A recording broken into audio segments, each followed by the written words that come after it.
स्वामी प्रसाद मौर्य की बयानबाजी काफ़ी ज़्यादा बढ़ चुकी है, जिससे सपा के कई नेता भी परेशान नजर आ रहे हैं। इस बीच स्वामी प्रसाद मौर्य ने हाल ही में मायावती के समर्थन में कुछ बातें कही थी, तो उनके बदले हुए तेवर देखकर कई सारे सपा नेता कई आशंकाएं जता रहे हैं, क्योंकि स्वामी प्रसाद मौर्य अगर देखा जाए तो पिछले कुछ सालों में कई पार्टी छोड़कर तब सपा में आए हैं। बसपा से, भाजपा से अलविदा लेकर तब सपा में आए थे, तो भरोसा कर पाना बहुत बड़ी बात होगी, लेकिन अखिलेश अभी तक इन पर भरोसा जता रही हैं।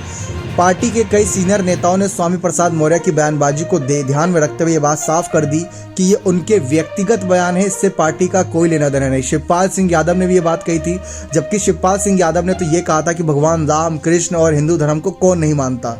तो ये सारी बातें कहीं डिम्पल यादव अपने आप को हिंदू नेता बताती हैं, अखिलेश यादव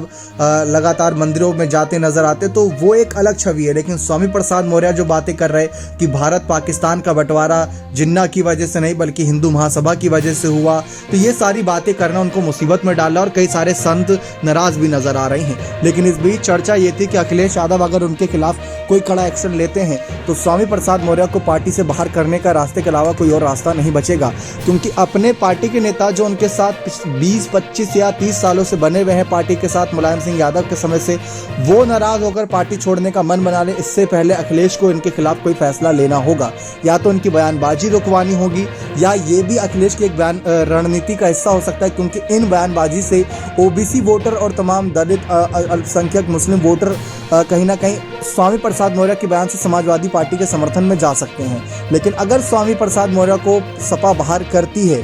अगर नौबत आई, तो सपा के छोड़कर फिर बसपा ही एक ऑप्शन बचता है स्वामी प्रसाद मौर्य के पास, क्योंकि बसपा ने उनको जो सम्मान दिया, जो बड़े पद दिए थे, वो अभी तक किसी और पार्टी ने नहीं दिया। भले ही बीजेपी ने उनको मंत्री बनाया,